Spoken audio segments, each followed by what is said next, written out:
काली बहन का हैंडसम और गोरी बहन का बदसूरत पति। उपासना, तू तैयार हो गई? चल आज दोनों एक साथ कॉलेज चलते हैं। तुमने ये सोच भी कैसे लिया कि मैं तुझ जैसी लड़की के साथ कॉलेज जाऊंगी?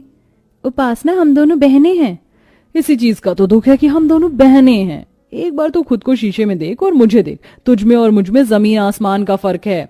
उपासना की ये बात सुनकर काजल दुखी हो जाती है और अपना बैग लेकर कॉलेज के लिए निकल जाती है। तो वहीं दूसरी ओर जब उपासना मुंह बनाकर जाने लगती है तो विमला उसे रोक लेती है। अरे उपासना बेटा, तू बिना खाए कहाँ जा रही? और काजल को क्या हुआ? आज उसने भी खाना नहीं खाया, ऐसे ही चल पड़ी।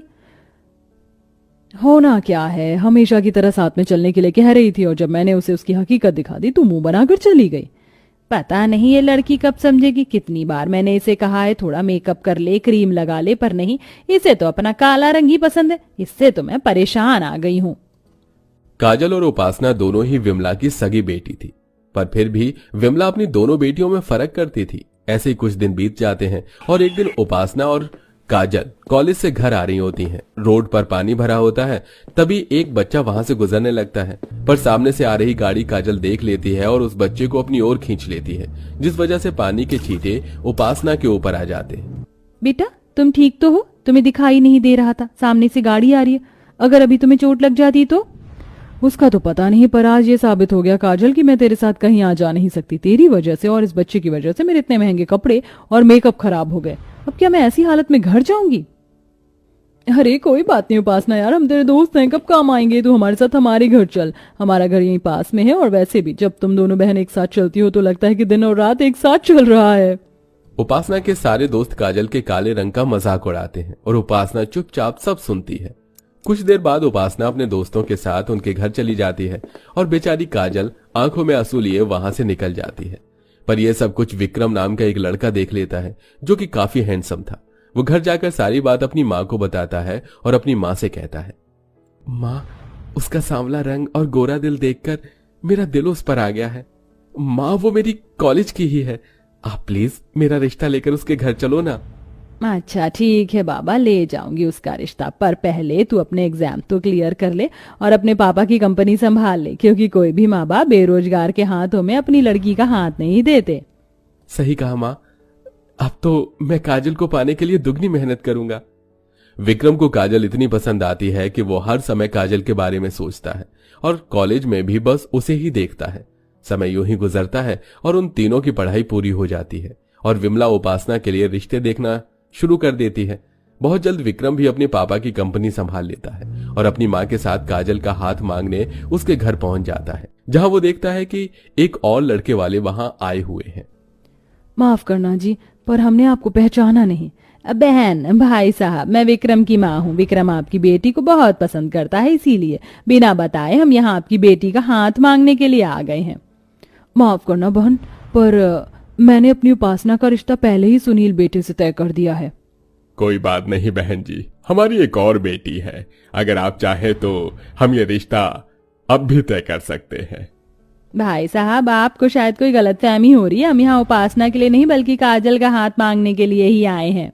क्या काजल का?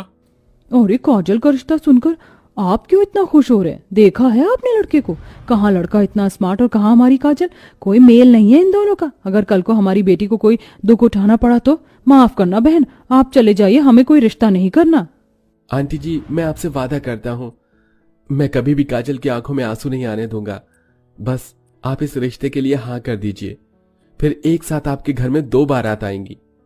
विक्रम की अच्छाई देखकर सुरेश अपनी दूसरी बेटी का रिश्ता भी पक्का कर देता है और बहुत जल्द एक ही मंडप पर काजल और उपासना की शादी हो जाती है। शादी के बाद काजल की जिंदगी में खुशियां आ जाती हैं, तो वहीं दूसरी ओर उपासना भी गोरा पति पाकर बहुत खुश थी। सुनील जी, आप तो मेरे सपनों के राजकुमार से भी ज्यादा गोरे और सुंदर निकले। मुझे तो लगता था कि मुझसे ज्यादा गोरा शायद कोई हो ही नहीं सकता, पर आपने तो सुंदरता में मुझे भी फेल कर दिया। उपासना, ये लो तुम्हारा नजरिया है, इसलिए मैं तुम्हें सुंदर दिखता हूँ, वरना हर कोई बस मेरा मजाक ही बनाता रहा है। लोगों के ताने और उनके मजाक सुनकर मैंने फैसला किया कि मैं खुद को बदल दूंगा, और मैंने खुद को बदल दिया। लोगों की बातों पर ध्यान मत दो, आप बहुत सुंदर हैं। अच्छा, वैसे आप मुझे हनीमून पर कहाँ ले जा रहे हो? जहां तुम कहो। मैं तो कहता हूं कि हम एक साथ डिसाइड करते हैं कि हम बाहर कहाँ घूमने जाएंगे। पर उससे पहले हम 5 स्टार होटल में चलते हैं एक साथ डिनर करने के लिए। क्या 5 स्टार होटल में? Thank you so much Sunil ji, मेरी जिंदगी में आने के लिए। सुनील जैसा पति पाकर उपासना बहुत खुश थी, पर उसकी ये खुशी ज्यादा देर नहीं टिकती। कुछ देर बाद जब सुनील अपना मेकअप उतारकर अपने असली रूप में उपासना के सामने आता है तो अपने पति का काला रंग और रूप देखकर और बदसूरत चेहरा देखकर उपासना हैरान हो जाती है। तुम्हारी जैसी बीवी पाकर मेरी जिंदगी का मकसद पूरा हो गया। अब मुझे इस मेकअप की जरूरत नहीं है। मैं अपने असली रूप में तुम्हारे साथ रहूंगा। ये आपको क्या हो गया? आप इतने काले बदसूरत कैसे हो गए?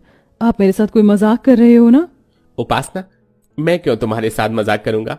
मैंने तुम्हें बताया था ना कि लोग मेरा मजाक बनाते थे क्योंकि मैं काला था और यही मेरा असली रंग है। और तुम तो मुझे दिल से प्यार करती हो, फिर तुम मेरे काले रंग को देखकर हैरान क्यों हो गई? नहीं, मैं एक काले इंसान की बीवी नहीं बन सकती। तुमने मुझे धोखा दिया है, दूर रहो मुझसे। सुनील का असली रूप देखकर उपासना की अपनी आंखों पर विश्वास नहीं होता और न ही वो इस बात को मानने को तैयार होती है और अपनी माँ को फोन करती है। माँ, ये तुमने क्या किया? तुमने मेरी शादी एक काले कलूटे बदसूरत के साथ कर दी और उस काजल की शादी इतने हैंडसम लड़के के साथ, जबकि हैंडसम लड़का मुझे मिलना चाहिए था, पर मुझे वो काला बदसूरत पति मिल गया। उपासना, ये तू क्या कह रही है? अगर दामाद जी सुनेंगे तो उन्हें बुरा लगेगा। क्या खराबी उनके रंग रूप में? वो तुझसे भी ज्यादा गोरे और सुंदर हैं। माँ, मुझे भी अब तक यही लगा था जब तक उनका असली चेहरा नहीं देखा था, पर जब मेकअप उतार कर वो मेरे सामने आए तो उनका काला रंग देखकर मेरे होश उड़ गए। आपने मेरी शादी गलत लड़के से करवा दी। मैं अपने काले बदसूरत पति के साथ चलूंगी तो क्या कहेंगे लोग? गोरी को काला और काली को गोरा पति मिल गया। नहीं माँ, मैं ऐसे आदमी के साथ नहीं रह पाऊंगी। मैं आ रही हूँ आपके पास। जहां उपासना अपने काले बदसूरत पति से परेशान थी तो वहीं दूसरी ओर काजल की जिंदगी का सारा दुख धीरे धीरे खत्म होने लगता है। काजल, हम सिंगापुर जा रहे हैं घूमने के लिए। क्या? सिंगापुर? नहीं नहीं, मुझे नहीं जाना। अगर मैं आपके साथ चलूंगी तो लोग मेरे साथ साथ आपका भी मजाक बनाएंगे। तो बनाने दो, मुझे फर्क नहीं पड़ता और तुम्हें भी फर्क नहीं पड़ना चाहिए, समझी? तुम अब चलो, पैकिंग कर लो, कल ही निकल रहे हैं हम। अब अगले दिन विक्रम और काजल सिंगापुर घूमने के लिए चले जाते हैं और काजल अपने पति के साथ सिंगापुर की फोटो व्हाट्सएप स्टेटस पर लगाती है, जिसे देखकर उपासना काजल की खुशियों से और भी ज्यादा नफरत करने लगती है और अपने पति के काले रंग से और भी ज्यादा जलने लगती है। काश कि मेरी शादी विक्रम से होती। मैं इस काले सुनील को डिजर्व नहीं करती और ना ही विक्रम उस काजल को, पर फिर भी लंगूर के हाथ में अंगूर और मुझ जैसी सुंदर सी लड़की को ऐसा बदसूरत पति मिल गया। काजल का स्टेटस देखकर उपासना को बहुत गुस्सा आता है और वो गुस्से में अपना फोन तोड़ देती है। फोन टूटने की आवाज सुनकर सुनील वहां आता है। क्या हुआ उपासना, तुम अभी भी मुझसे नाराज हो? मुझे माफ कर दो, मैंने तुम्हें अपने काले रंग के बारे में नहीं बताया। दूर हो जाओ मेरी नजरों से। मुझे काले लोगों से सख्त नफरत है और अब मैं तुम्हारे साथ इस घर में एक पल नहीं रह सकती। उपासना, तुम ये क्या कह रही हो? माना कि मैं काला हूं, पर मैं तुमसे सच्चा प्यार करता हूं। तुम्हारे लिए मैं सब कुछ कर सकता हूं। तुम सिर्फ एक रंग के लिए मेरे साथ ऐसा नहीं कर सकती। सुनील उपासना को काफी रोकने की कोशिश करता है, पर उपासना नहीं रुकती और अपनी माँ के पास चली जाती है। तो वहीं दूसरी ओर शादी के बाद काजल को सारी खुशियां मिलती हैं, जिसके लिए वो तरसती थी। शादी के बाद काजल एक खुशहाल जिंदगी जीती है और उपासना सारी जिंदगी अपने मायके में रहती है।